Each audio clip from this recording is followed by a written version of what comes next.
at that. Our friends are here. Welcome, everyone, to Friends Talking Nerdy. This is Tim the Nerd, and joining me, as always, is the Reverend Tracy. And this week, we have a very interesting topic as we continue Freedom Month. Why don't you let our friends know what we're going to be talking about this week? So today we're going to talk about something a little more pointedly that I feel like we kind of did cover some of this concept back when we talked about pulling yourself up by your bootstraps. So it's going to be an interesting tie-in to previous episodes from Illusions Month. But today I want to talk about the psychology of economic freedom, because I think most people think economic freedom and think, income, and that this is a purely financial discussion. But psychology suggests it's just as much about stability, agency, and having enough mental bandwidth to make meaningful choices that aren't even necessarily financially related. Like, because dealing with money and finances and the economy is so tied into like who we are as people and what we do every day. That's part of the, we don't live in a bubble has been kind of an overarching theme for Friends Talking Nerdy lately. And this is like furthering that even financial decisions don't just affect you financially. And they just don't affect even in the physical things that you own. If you're thinking about buying things that you own, it has a lot more impact on other decisions that we make. And that's what we're going to get to go into with this today. And I cannot wait. I've certainly had a lot of thoughts about the economy and how that has affected me over the years in the archives here. So let us begin. Yeah, I mean, I know economy, finances, that tends to be something that I end up talking to a lot of people about, especially when I explain things like, yes, I do have an Excel that is forecasted for the year. The Mr. Reverend and I joke that I'm the CFO of the household. He makes money units and I make sure everything gets paid. That's one of my jobs as the house spouse. But so yeah, like it was kind of it's fun to go into these topics for me. So this is definitely one of my side nerds, a little bit different from some of the religious theology that I normally do because I'm a bit of an economy/budget nerd. But yeah, when people hear the phrase economic freedom, I think most of us immediately go, like I said, to income, wealth, or even paying off debt, right? That's a pretty hot topic because of all the shakeup with student loan stuff, which I personally am a little bit affected by.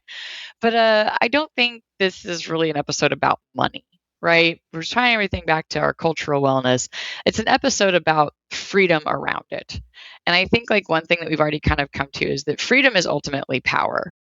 In our culture and the way that we treat it, I argue that they're synonyms for us. So the power that we have over it. And then, but psychology is going to ask a different question than economics, right? Because psychology doesn't really care about paper money units. So instead of asking how much money do you have, it's going to ask how much control do you feel you have over your life? And those are not the same question. Because one thing that keeps coming back when I research this is that money isn't valuable because we collect it. It's valuable because it gives us options. It lets us choose where we live, what jobs we accept, whether we can take time off when we're sick, right? That's super complicated here in America. We have access to really great medical care, but for multiple reasons, we can't afford it, right? So yeah, we can't take time off when we're sick, or whether we can actually leave an unhealthy work situation also comes into factor here. Like whether you can leave the place where your boss is an absolute dick, right? Like it's not that easy for people. Granted, we do want to teach that autonomy that you should be looking for a job if things are bad. But saying like, oh, well, you can just leave is very pulling yourself up by your bootstrap mythology speak. It's never just that easy, right? So, in other words, money often buys something much deeper than comfort. It buys agency. Because that also means financial stress isn't simply about numbers in a bank account either, right? It's about what those numbers mean for the choices we're able to make. When people describe feeling trapped, they're often talking less about money and more about a loss of freedom. And that even goes for trapped in your job, trapped by paying down a medical debt, right? Like these are things that are influencing more than just the fact of do you have money to insert blank of thing. It affects our stress load overall, that cognitive load. It goes back when we talked about pulling yourself up by your bootstraps.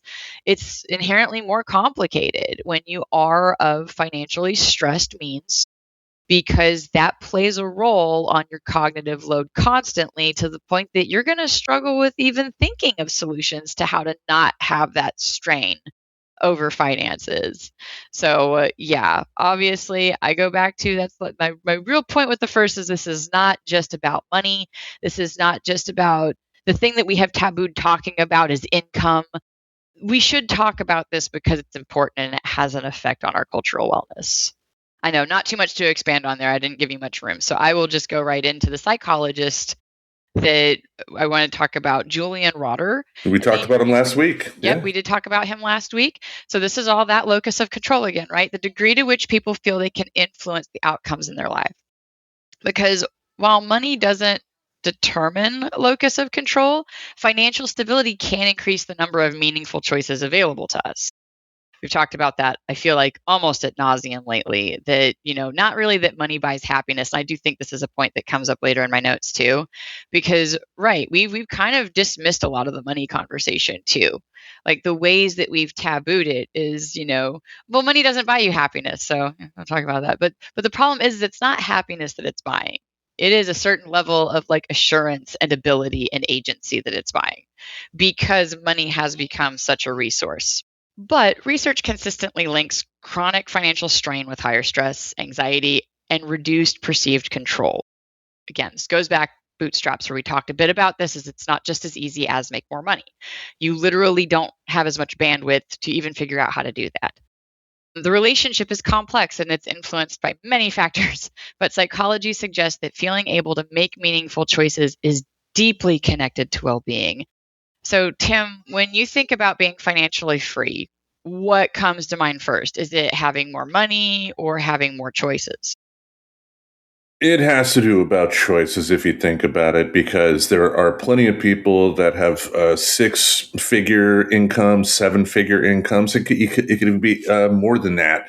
That based on how they're spending, could still be going paycheck to paycheck. Theoretically, and I think it is about having those choices, because you could have somebody that is perfectly content with paying like $900 a month for a studio apartment and going to the cheapest grocery store to get the cheapest food, and doesn't go out, doesn't have too many expenses, and they would still feel happy. They would still feel that based on their life, they have the ability to choose to do what they want when they want. And, to your point, sometimes, people, especially if they're earning those six-figure incomes, seven-figure incomes or whatever, and they are going paycheck to paycheck, essentially, they do feel that they get stuck, having to work at a place that, they don't necessarily like. I've seen people with high incomes, have really hard emotional reactions to the place where they work. But again, it's not, to your point, it's not like they could just up and leave at the drop of a hat and go someplace else, or go someplace else that pays less. I mean, I talked about that when I worked at Apple too. That was one of the big things that kept me from leaving that place for the longest time until I just had to up and go. Was the fact that they did pay pretty well, and granted, you traded your soul for that, but they paid pretty well. So ultimately, it is about choices, because somebody who, it may not be making that much money, but if they don't have too much in terms of financial debt or whatever, they may have those choices compared to somebody making far more that, has all their money going in all kinds of different pies. It's like how lottery winners end up being like bankrupt and worse than they were before because they get acclimated to a certain increase of what our brain is viewing as a resource and we use it. That's what we do as animals, right? More resource, we eat it. That's why you can overfeed cats and dogs. Like this is a very natural kind of thing. Talking about this reminds me of the arrival fallacy, which I don't remember if it made our notes with father's mental health, but it was popularized. There's a psychologist named Tal Ben Shahar, I think. And it's basically, that the goalpost keeps moving because we overestimate how much lasting happiness, like the next milestone, will actually bring. These are more related to like the men who are constantly chasing the raises, constantly chasing the promotions, constantly chasing the next cert. And you feel like that next thing, the next thing, the next thing is going to make you happy, only to get there to feel like, okay, well, now what? Right. And so it's fighting that arrival fallacy as well. And I know the hedonic treadmill, hedonic adaptation, I think came up recently too. That's going to be in our notes, obviously, with economic, like how we think about that. So we're going to hit that one. But I know that the fallacy one, the arrival fallacy, did not make this one. So that was just, it felt like a good place just to kind of like, yeah, by the way, super fascinating thing. That's why enough never feels like enough. So yeah, if you do get to the point of you're making X amount, as the budget person, learn how to temper that, because it's a very, very animal, natural thing to just see you have a resource and then you just start using that resource. Like, if we can be a little bit wiser than our animal brains, I think a lot of us would find like a happier place of finding like feeling like you have agency, right? Feeling like you have security. Imagine if you didn't up the rental price that you want to pay just because you can now. Like, if a place was good enough to live on one income, why can't it be good enough to live on the next? But that is kind of a thought experiment, possibly for another day. Down in the future, yes. Yes, down in the future.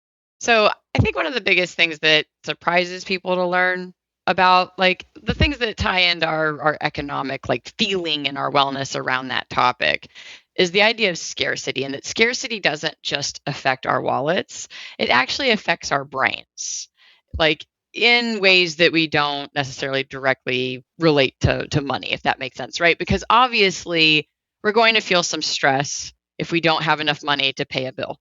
That's direct. But here we're going to talk about how that bleeds over into other areas of life. So I think it's easy to look at somebody who's struggling financially and just assume they're making poor decisions, right? And that's really what we're kind of trained to do in our culture. This is that lifting yourself up by your bootstrap damage. This is the, well, they are experiencing a bad thing because they didn't try hard enough, right? We do tend to do that in our culture. Psychology asks us to slow down before jumping to that conclusion, though.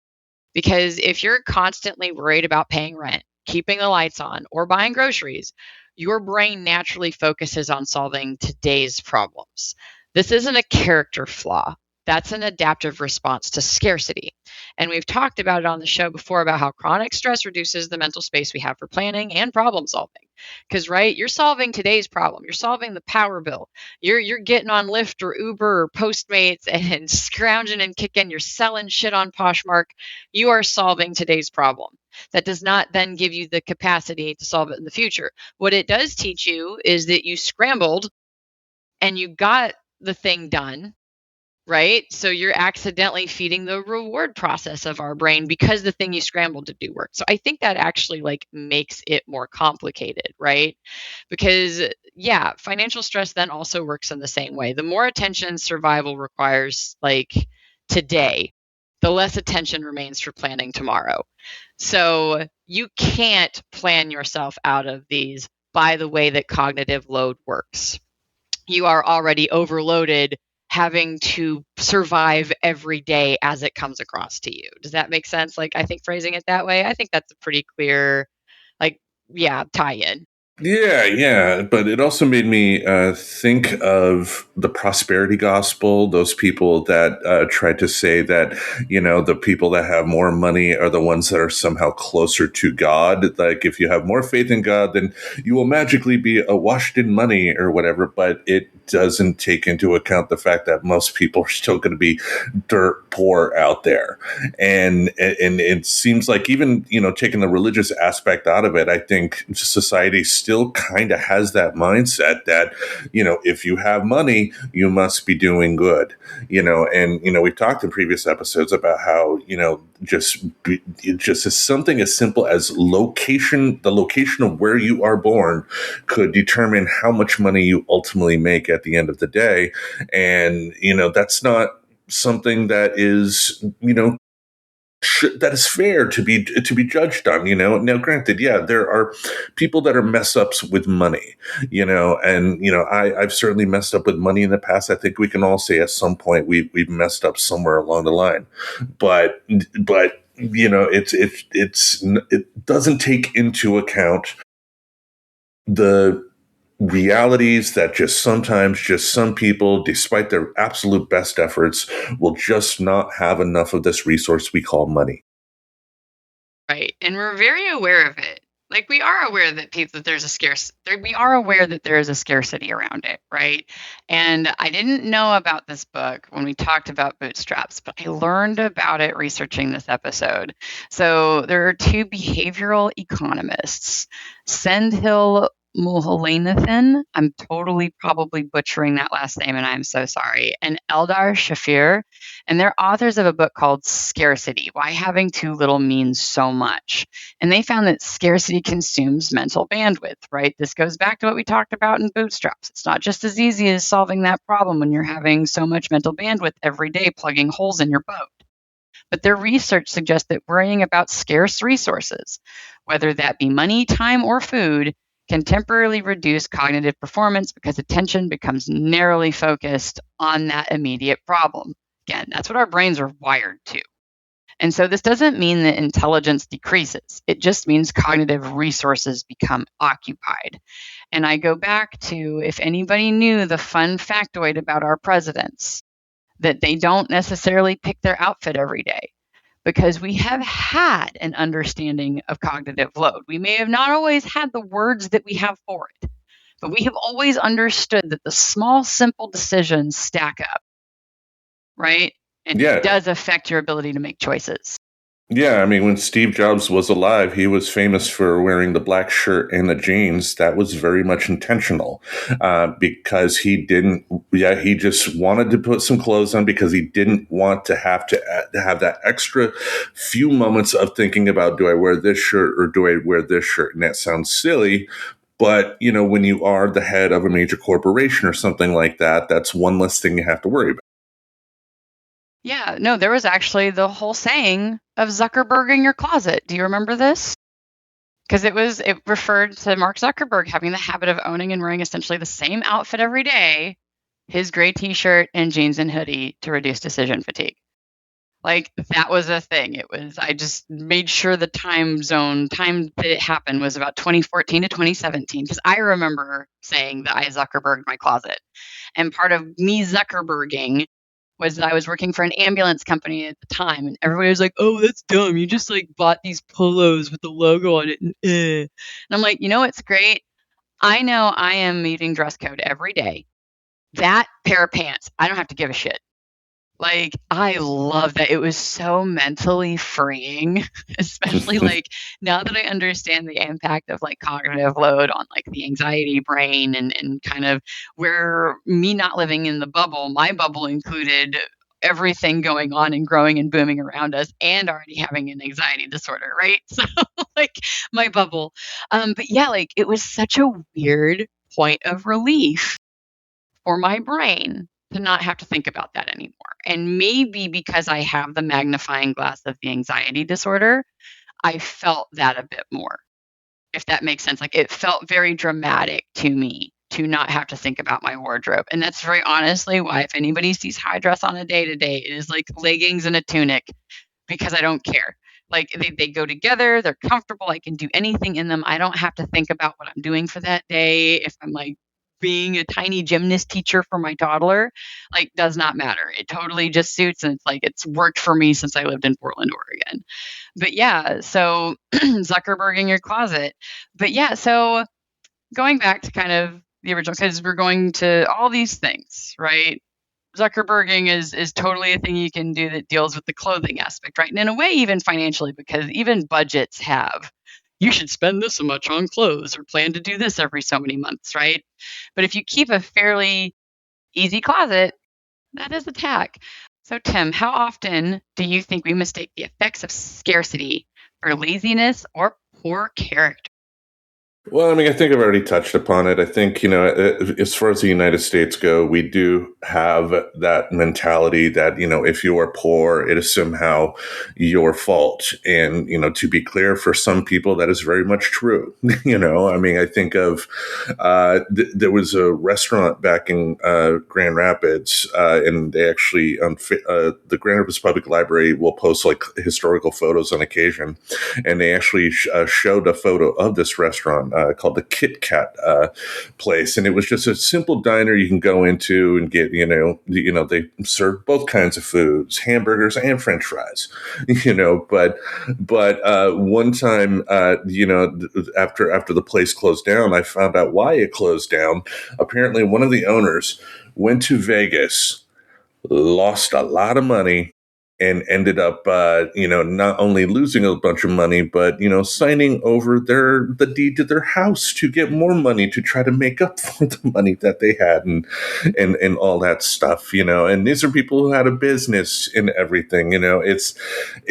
I think it's just a mindset that society has, that they think if you're poor, it must be your fault, not taking into account the barriers that keep people from possibly getting onto the next level. And again, to be 100% clear, not forgiving bad choices, not saying that every single person out there is a whiz when it comes to money. There are some people that are just bad with money out there, but that doesn't mean it's everybody, and that doesn't mean just because you are poor, it is because of something you specifically did.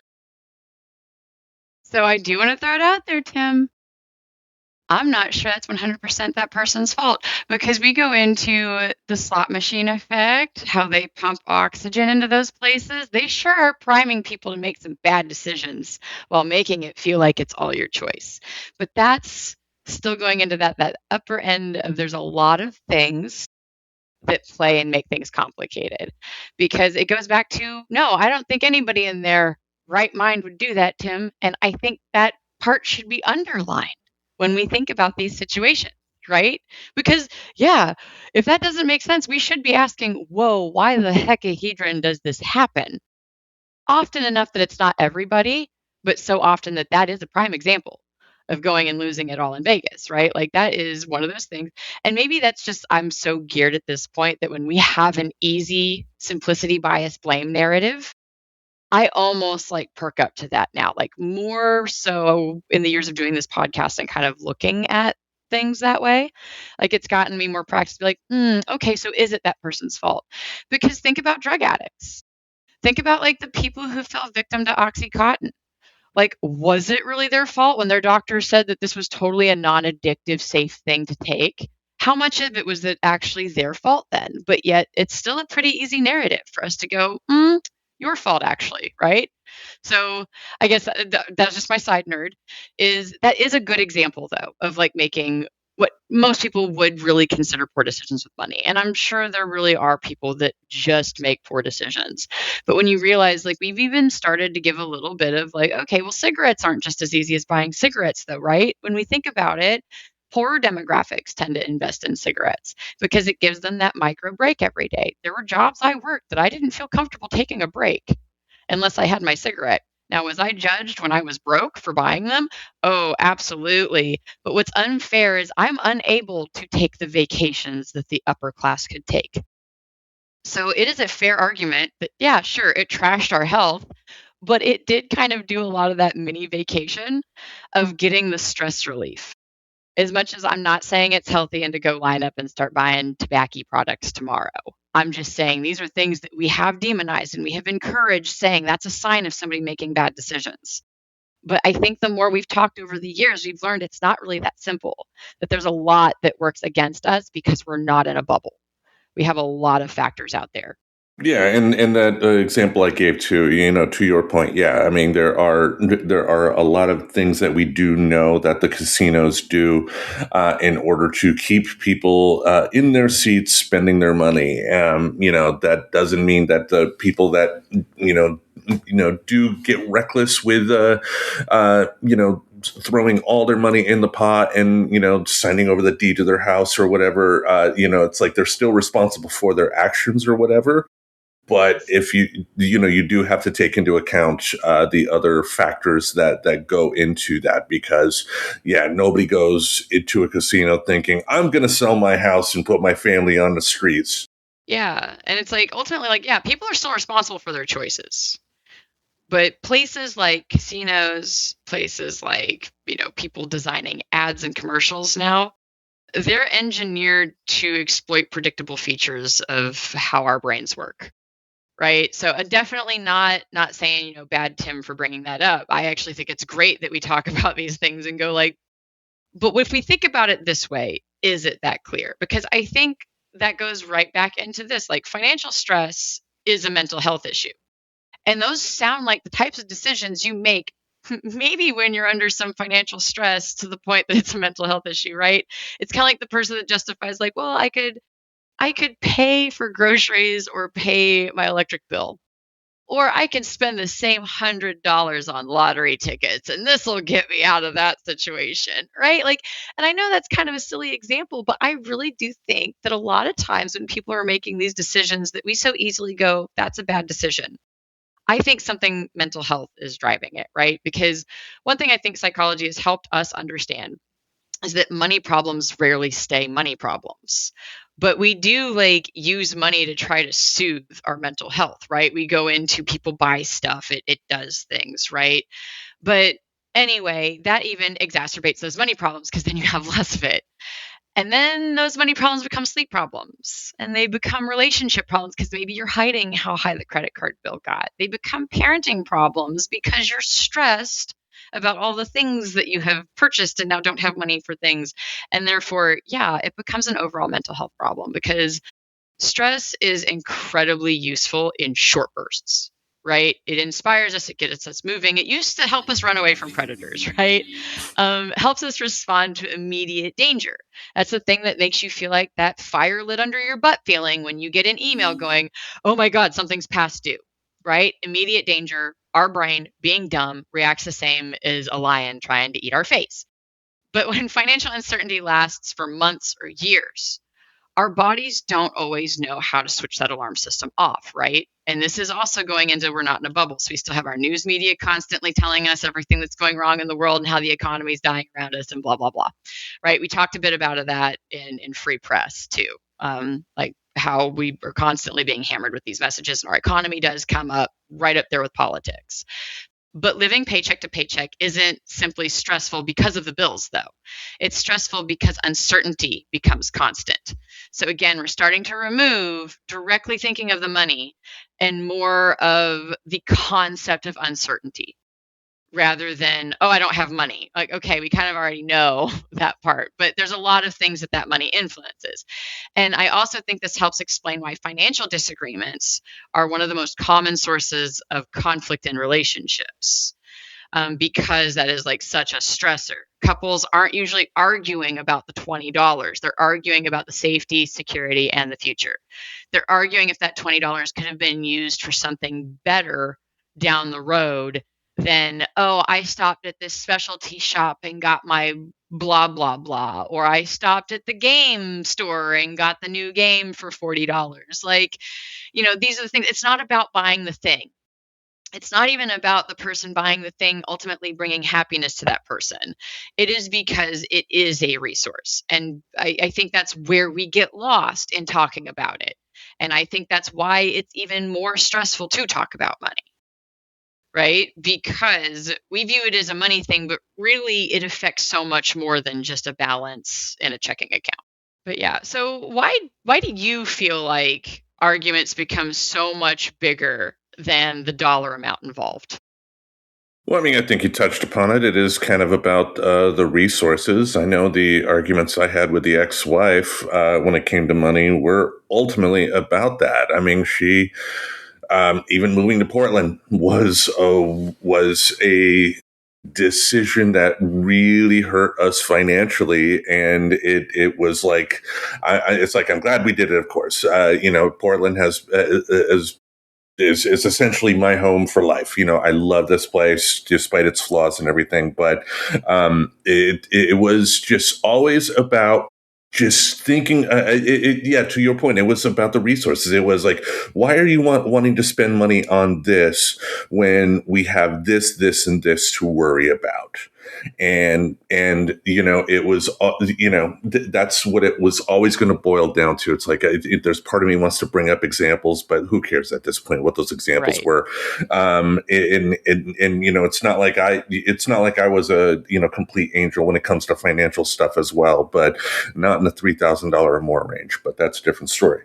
And it is about the resources. You're thinking about, like, if your partner is, if in your mind frivolously spending money on something, especially in big amounts, you're thinking, especially when you got kids, well, how are we going to take care of this? How are we going to take care of this? And that is the fear. That's what causes people to start arguing about this stuff. It is about the resources, because you could spend like $3,000 on something, but if you don't have the money to pay your rent, you could have a $3,000 item in your box down, a couple months down the road after you're evicted. Yeah, exactly. And so I think it kind of goes into next topic pretty well, is why more money doesn't always feel like enough too, right? Because if that's the argument, well, then more money, right? More money so that you can afford the thing and the rent, right? That's the goal. Just make more money. If scarcity explains why not having enough money is psychologically stressful, there's another question we have to ask then. Why do so many people who finally achieve the quote unquote financial success, their goals, basically, still not feel financially free? And I think most of us have had a moment where we thought, if I could just make another 10,000 a year, or if I could just get that promotion, then it happens. The clouds part and life gets a little better and the sun comes through. And before long, we've adjusted. And suddenly the new normal doesn't feel special anymore. And we start chasing that next goal. So this is part of what I was kind of leading into earlier, talking about a hedonic adaptation, or the hedonic treadmill. Sorry, my brain was like losing it there for a second. But I don't think that this means money doesn't matter, though, because in fact, psychology suggests the opposite, right? I think that is what we're more breaking down, is the whole money doesn't buy you happiness thing is a dismissal. Because no, it doesn't buy happiness, but it does afford a lot of autonomy and access to other resources, right? And that's where it's going to be psychologically important. So moving from financial insecurity to stability can dramatically improve quality of life because it reduces that chronic stress and creates more choices. This is where I think if our lottery winners were almost more well informed, they could pump the brakes and actually use this as a means to get to the other side of something. But the problem is you think that that's your new normal because that's how our brains are wired, right? And that's where you end up overspending. We do the same thing every time we get a raise. Ooh, there's resource left, we can use it. Because once our basic needs are consistently met, something interesting does start happening. Our expectations rise alongside of those circumstances. The car that once felt exciting becomes just my car. The raise that felt life-changing becomes part of the monthly budget. The house we dreamed about eventually becomes just home. And I think that's one reason people can become trapped in that cycle of always feeling like they're one step away from finally being happy. The finish line keeps moving, right? Like the goal changes. Now it's not affording the rent at the nicer neighborhood, it's affording the down payment on the house. And then if your starter home then starts to not mean as much for you, oh, we really needed something with an extra room. So now you're paying for renovations and that's more financial stuff, right? So, yeah, this also makes me wonder whether we're sometimes chasing comfort when what we're actually looking for is contentment. And those aren't the same things, because I think contentment needs to be something more internally driven, right? Because if you keep buying and searching externally for contentment, and this is where you're probably getting more into philosophical thought than psychology of what is it to be content then, right? So this is, I think, dipping more into philosophy the more I think about it and say it out loud. But there's a lot of psychology for finding a place to be content, right? That goes back to, we're happy humans when we have stability. We are happy humans when we are comfortable. We are not happy humans when we are constantly uncomfortable. And that is what our brain is constantly trying to get us out of. So I guess the problem is when we get that raise, when it becomes the normal, it starts almost feeling uncomfortable because we just have this drive to increase that life happiness, right? And then what's funny is, yeah, that's where it's like a windfall. If you can take advantage of it in the right way, it can put you on a path, right? Because if you can use a windfall to alleviate that stress long enough to then make your long-term plans. Not, oh, I won the lottery, now I'm going to spend it. But if you use that little lottery win, like, well, I'm going to pay off all my debt and I'm going to sit on this. And I'm going to figure out if I put this somewhere and I can live off of the interest, can I do that while I then set myself up? You know what I mean? Like, you can take that pause, but the problem is we have such a case of the buy me's when we have this resource. Probably because there's a lot of narrative on how scarce it is. Because once you have it, right, spend it. Because we do talk about that a lot of the economy and stuff. So I totally get where that kind of messes with that ability to pump the brakes when you do get the raise. And think about our modern media culture too. Kind of, I mean, we spoke about it with ads trying to push at people. You need this, you need this, you need this, and it's this whole idea of keeping up with the Joneses. Like you could have more than enough money coming in to be content, to have a roof over your head, food in your belly, to being able to go out and do something fun every now and then. But to some people, that still may not be enough. And I think some of that has to do with us, our society being what it is today. Yep. And then going deep into the psychology here, we've got psychologists Philip Brickman and Donald Campbell, and they're the ones that introduced that concept of the hedonic adaptation.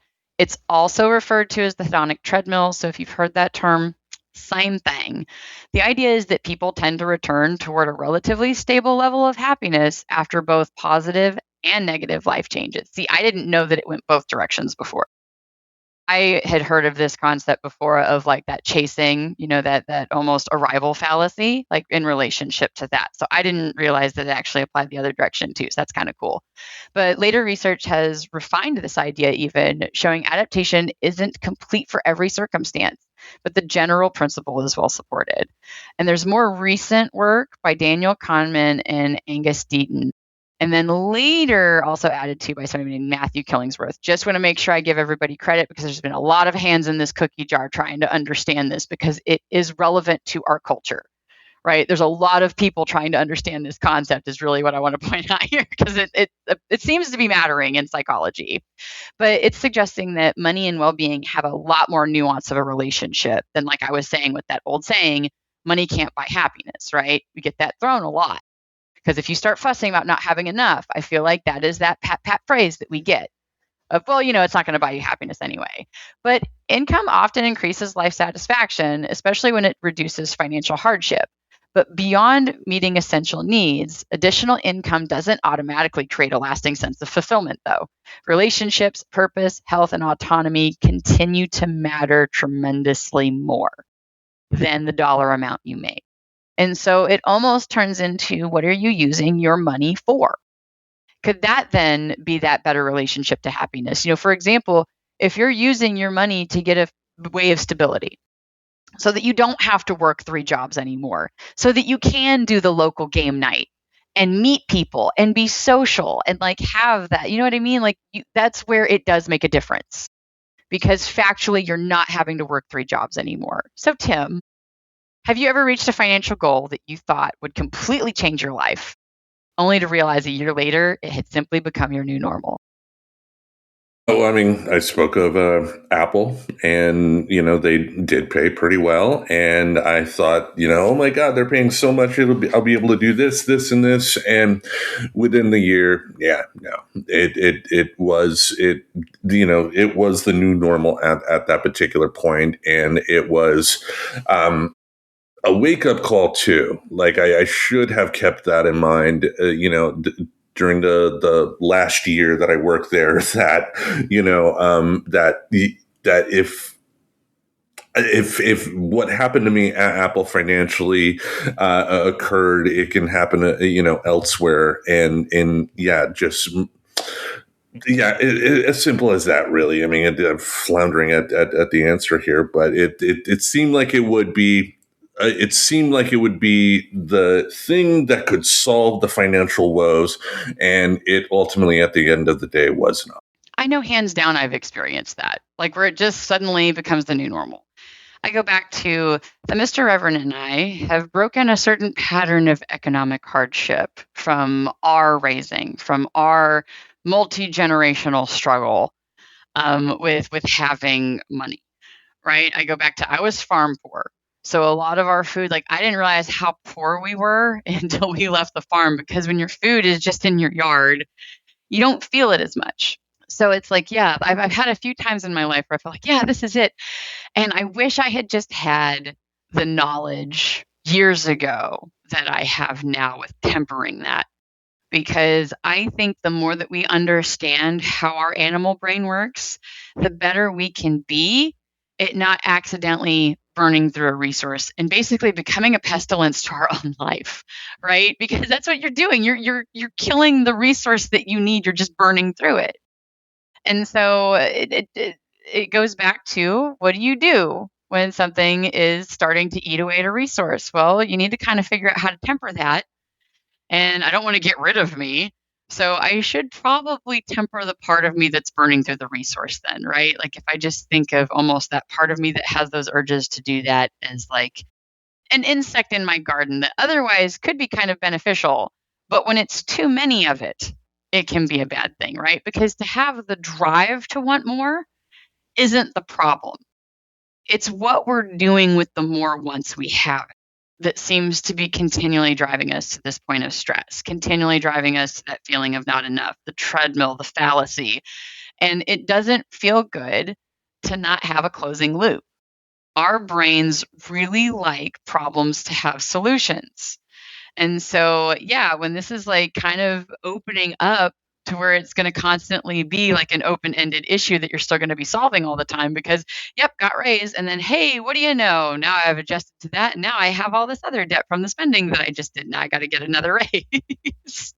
I think one thing that has helped me with, the divorce and the financial struggles that have come with that is to kind of keep that in mind, if that makes sense. I have definitely changed my lifestyle a lot. I will be lucky to be financially secure, by the time I die. That is just a fact. And, which means that there has to be some level of responsibility and acceptance that, I'm not going to be able to, travel the world on a whim. I'm not going to be able to, buy any high ticket items. And believe it or not, people, I am okay with that. When I call myself a misanthropic recluse, that is me. I don't mind not leaving the house for large periods of time, but I think for what it did for me though was make me just recognize, how much of a resource money really is. Right. And like, I think it's interesting because, yes, it's a resource. Yes, we are responsible for how we use that resource. But I think something that we need to be careful about is not pretending that we all start from the same place with understanding that resource, though. Oh, yeah. Right. Because psychology is about individual minds, but our minds don't exist in a vacuum. Like they're not all raised under the same parameters. We grow up in families, neighborhoods, schools, and communities. And that's going to shape those opportunities available to us. And now I hadn't planned on bringing it up. I know you touched on it earlier, but this does go a little bit back into where in the world on the Opportunities Atlas were you born? Because that's going to put you in a certain demographic and likelihood of how well you're going to deal with financial stress, right? Like how much money you're going to make by a certain time. And that sure does sound like a lot of shit that's not under a child's control that they're then being raised in and then being judged for when they are an adult, right? So maybe part of economic freedom like isn't simply asking how much money do I have? It's also asking how many meaningful opportunities do I actually have? And that's where that opportunity atlas immediately comes into mind for this. And like, yes, I have now started that anytime we talk about moving, I look at that atlas because I'm very aware that I have a 3-year-old boy that I very much want to make sure, if we can, within our abilities, stack that in his favor of where he can be raised. Now, the problem is how much have you heard about the Opportunity Atlas until I randomly learned about it, Tim? Because I just randomly learned about it within this last year. So, you know what I mean? And I consider myself a pretty well-informed person that tries to seek this knowledge. And so me looking for that stuff, I feel like I stumbled across it, right? So that is the example of access to knowledge is even part to do with this, because this is something that, like I've been thinking about a lot lately, right? So I've been looking into it. Money is one of those few resources that opens the door to almost every other resource, right? And when we're not taught how to handle that as well as we could from a younger age, that's going to put us at a disadvantage because it does influence so much. It influences where we live, the schools our children attend, the health care that we ultimately receive, the amount of free time we have going into when you're not having to work 3 jobs, and sometimes even the careers that we end up pursuing. And that makes me wonder about, surprise, something psychological. What happens when access to such an important resource feels limited or outside of our control? Now, that scarcity book does talk a lot about this, but I don't think the answer is hopelessness. I do think psychology reminds us that prolonged feelings of powerlessness does affect mental health. We also know how humans care deeply about fairness, though. And we aren't just asking, do I have enough? We're often asking, does this feel fair? So, kind of that full circle of that one is applying fairness to the fact that we're not all raised in financial literacy. We're not all raised on, hey, you need to look out for the fact that advertisers are going to be constantly talking you into buying things, that this thing is going to solve your problem, right? Like, being a household that has more means, you're probably more likely to be taught those things. So it goes right back to why it ends up being a cycle of lower income households kind of continuing intergenerationally in that sense, because you're really looking at it as that cognitive load disappeared like even as you were a kid and was affecting how you were being raised. So if we can apply that idea of wanting fairness to people a little more broadly and stop like glamming on to the easy judgment narratives because it's easy and we like it, like I think that would make things a little less stressful overall, right? Because if we had like an idea of fairness around this and understanding that there are people just born in places and that is going to make it a little less fair for them to understand, that maybe that judgment can be taken off of it, because the stress of not having money is more than just not paying your bills, right? We're also stressed about how people judge us. Oh yeah, I remember as a kid. My mother ended up having enough cash during our grade school years to put us in a private school, and for the first couple of years, we were at a private school that kind of catered to lower income families. So there was a lot of people of the same financial status that we had, so we didn't necessarily feel it that much. But once we went to middle school, then it became a huge issue, because then we were going to middle school with kids of whose parents were like doctors, lawyers, and all that stuff. And I was coming to school looking like an extra from the Sylvester Stallone, Dolly Parton movie Rhinestone, just looking awful. And at that particular point, that's when I first really noticed the difference between how much my family was making at the time compared to how much other people were making at the time. And, it definitely still affects me to this day.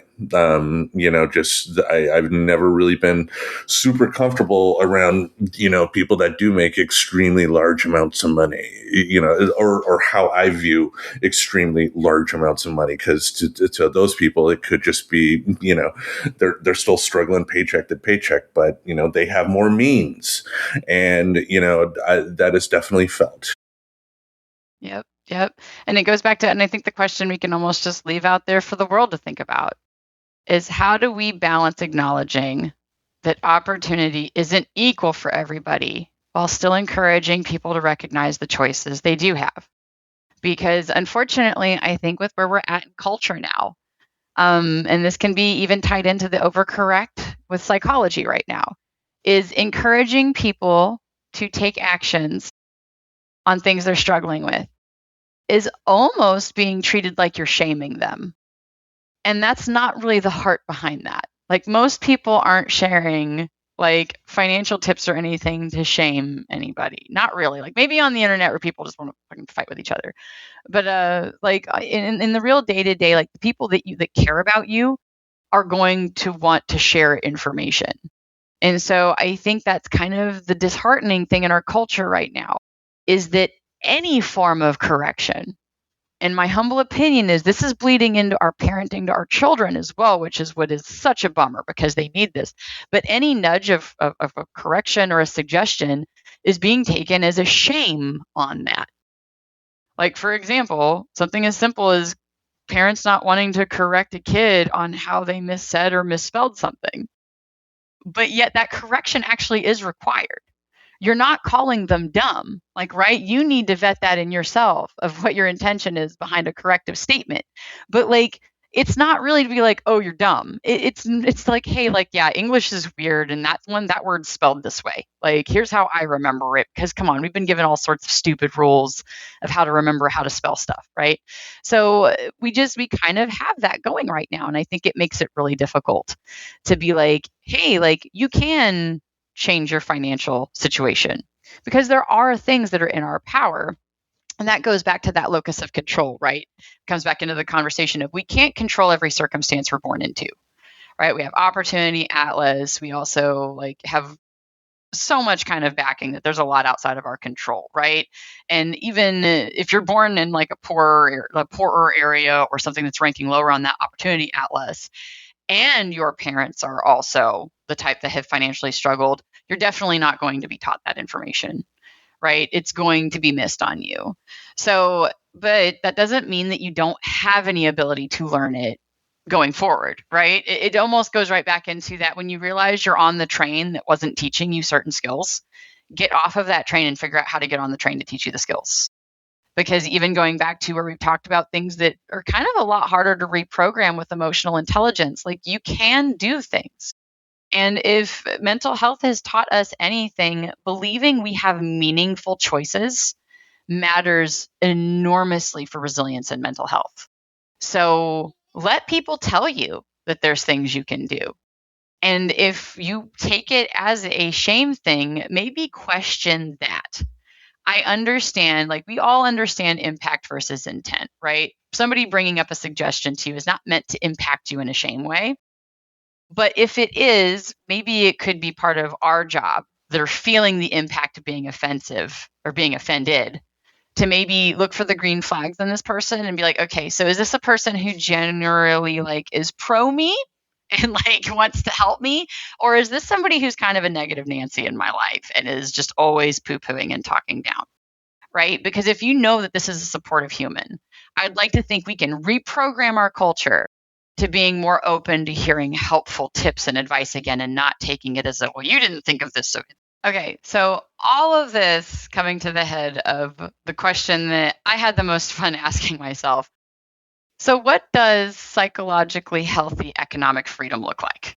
Right? If we could somehow make it happen in our culture, what does that even look like? And after researching this episode, I don't think economic freedom is really about becoming rich, right? I think it's about having enough stability that your life isn't constantly dictated by that survival mechanism, by that having to solve a problem every day. And the more you can focus on setting yourself up for that as your success, not just having money, but getting to yourself to a point where you're not having to survive every day, that's going to be primo contentment for your life, like that finance life balance, right? Because to me, economic freedom means having enough margin to make meaningful choices. It means being able to think beyond the next bill. It means having the freedom to leave an unhealthy job, to spend time with your family, invest in your education, care for your health, or simply sleep at night without wondering how you're going to make it through the month. Psychology keeps bringing me back to that same idea. Freedom isn't measured by what you own. It's measured by the choices you genuinely feel like you have. And unfortunately, yeah, that is something that money does give us. It goes back to if you're making a good income and if you actually are like putting savings to the side. If your job becomes miserable, ideally, you would have money to the side to be able to maybe quit if you absolutely needed to quit right away. Or at the very least, like, it's not as risky feeling to look for a job. Because remember, it used to be way more dangerous to even look for a job while you were working. You could just get fired. And there's a lot of us that are still untraining ourselves from that mentality that like it's bad on you to get fired for looking for a job when really it's bad on that company for firing you for looking for a job. Like, right? I still think a lot of us are shaking that. But one thing I appreciate about psychology is that it rarely pushes us towards extremes, right? This episode isn't arguing that money doesn't matter. I think we've already kind of hit that a few times. It clearly does. Nor is it arguing that wealthy or having wealth like automatically creates happiness. The evidence doesn't support either. Instead, psychology paints a much more balanced picture, I think. Money is incredibly important because it can reduce chronic stress, increase opportunities, and provide for a greater sense of agency. Don't even get me started on the fact that it fuels your body. And if Kimberly Wilson has taught us anything, and these growing, nutritional psychologists, is the quality of food you buy even affects your mental health. But that's another story for another day, probably. But if our entire identity becomes wrapped up in earning more, buying more, or constantly comparing ourselves to other people, we'll probably never feel like we've arrived. We will always be subject to that arrival fallacy. I also think this is why gratitude and ambition are not opposites. We can appreciate what we have while still working towards something better. We can acknowledge systemic challenges while still recognizing the choices available to us. Those ideas don't compete, they complement each other. And I think it does speak back to what you mentioned earlier. It's about recognizing the choices that you generally have. Now, for me, someone in my tax bracket, I don't have the financial ability to be able to go off and buy like a Lamborghini. And you have to be cool with that. And believe me, I am cool with that. But it's also it's recognizing too that maybe you're not going to be able to buy a new PlayStation or something like that, but being comfortable with the fact that you have other options to entertain yourself is good too. I think people should reflect more and appreciate more the opportunities that they do have with the financial state that they have, instead of, lack of a better phrase, again, keeping up with the Joneses. Just because your neighbor, your friend may have some more money that allows them to do some more stuff, find ways to be happy for them, but find ways to be happy for you for what you do have, if that makes sense. And so kind of some of the last psychology nerding I'm going to do on this one before we go to our kind of wrapping it up. But psychologists studying self-determination theory have found that long-term psychological well-being is strongly connected to 3 basic psychological needs. Autonomy, so that feeling that we can have and make meaningful choices. Competence, feeling capable of handling life challenges. And relatedness, feeling connected to other people. So those are the things, like money doesn't buy happiness. These are the things that seem to actually contribute to happiness. And while money can certainly support these needs, money isn't the need itself, though, right? So therefore, that means if you can find ways of meeting those needs that isn't money, you're way more likely to be happier than just chasing the money aspect of it. Like, for example, financial stability can increase autonomy by giving us more options. It can provide opportunities to build competence through education or career development, and it can even strengthen relationships by reducing chronic financial stress. But psychology also reminds us that people can be financially successful while feeling isolated, trapped, or purposeless if those deeper needs still remain unmet. So see, it's like the money doesn't solve it. And therefore, the money is not actually a need to solve it. It does help. I'm not going to downplay that one, right? Like, obviously, you can't find another solution for paying that water bill. You're going to have to find money for that one. But as far as the autonomy and the competence and the relatedness, like, there are other ways to find that. And what's great is if you can invest and therefore be more happy as an individual, that can help reduce your stress so that you can have those problem-solving abilities.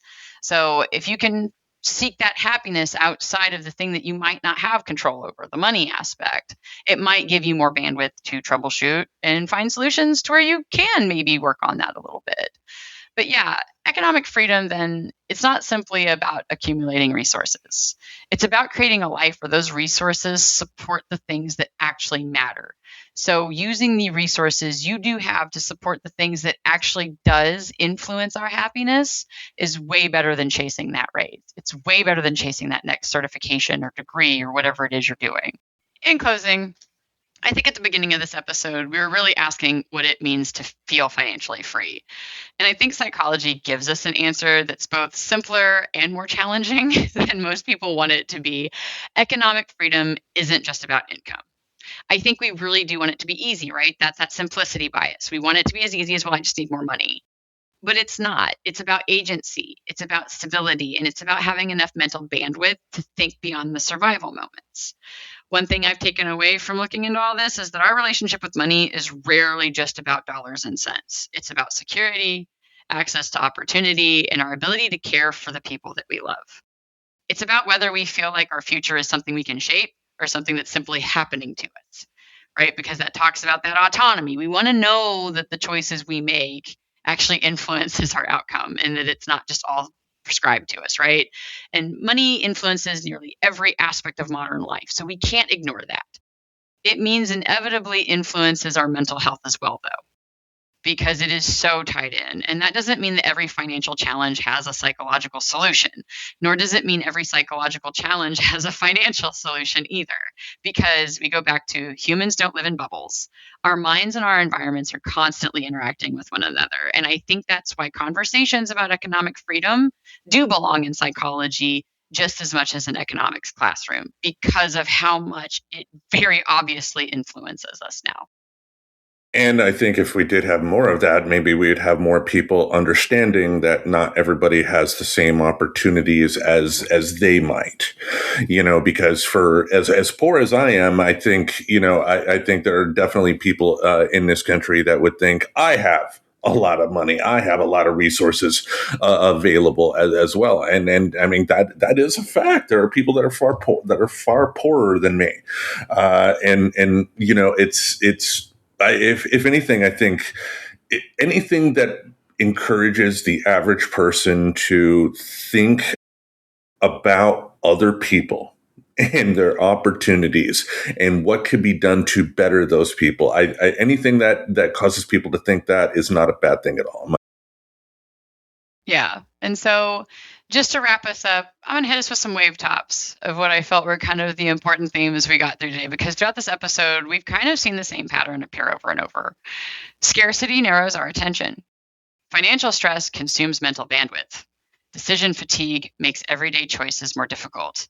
Hedonic adaptation reminds us that more is not always enough, and opportunity shapes the choices available to us. Locus of control reminds us that believing our actions matter is deeply connected to resilience. None of these concepts tells the whole story by itself, though, but they've all been brought up multiple times throughout this, and together they paint a picture of something important. Freedom isn't simply the absence of restrictions. Sometimes freedom is having enough stability to choose your own path and actually feel like you can do that confidently, because there's that confidence thing too in being competent. The final thought is that economic freedom isn't just about income. It's about having enough stability to make meaningful choices.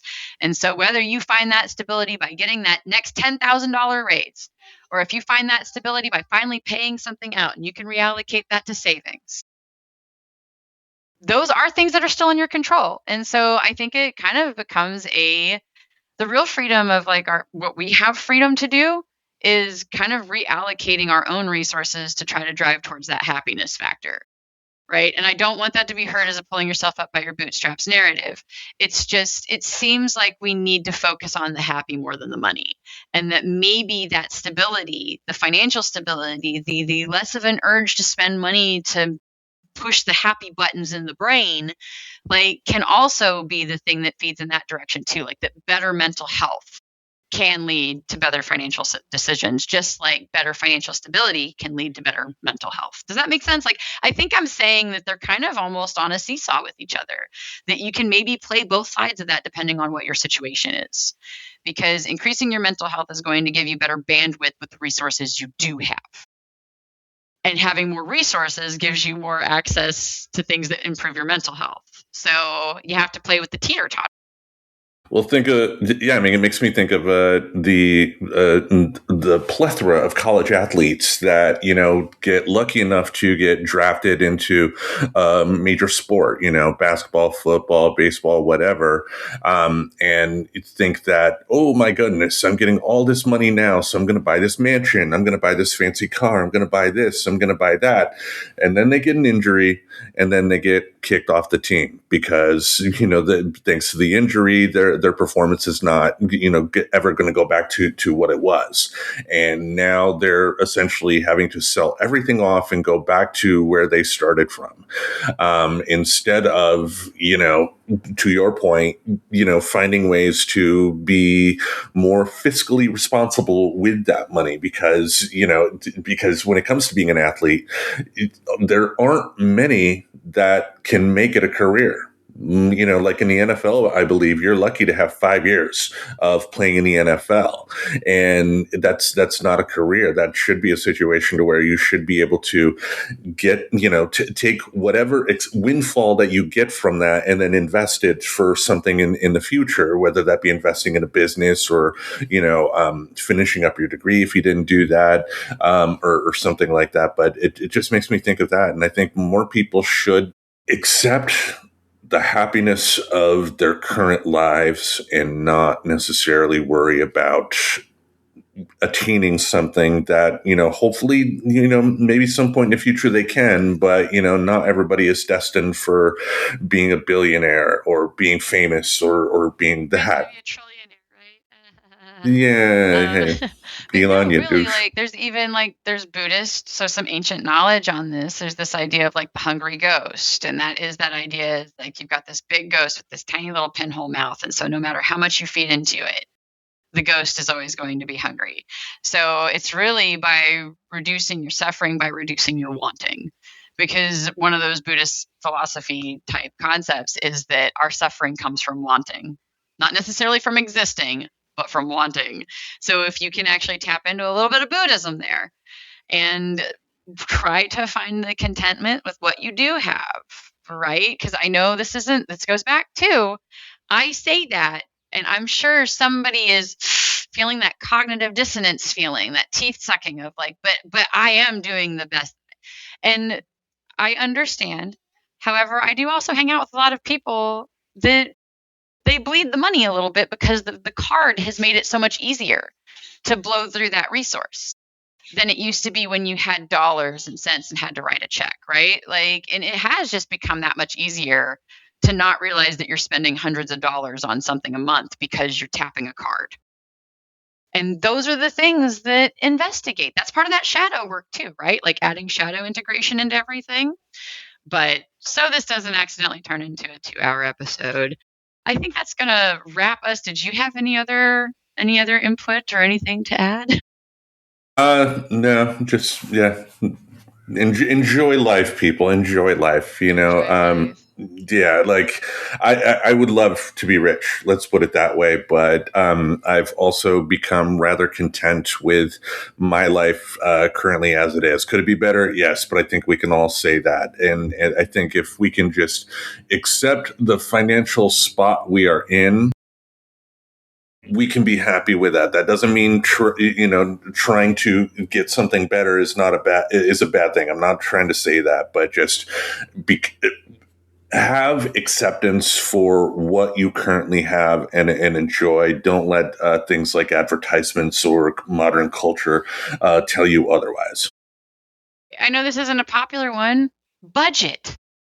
Like, you actually don't have to pay an app to go through your budget.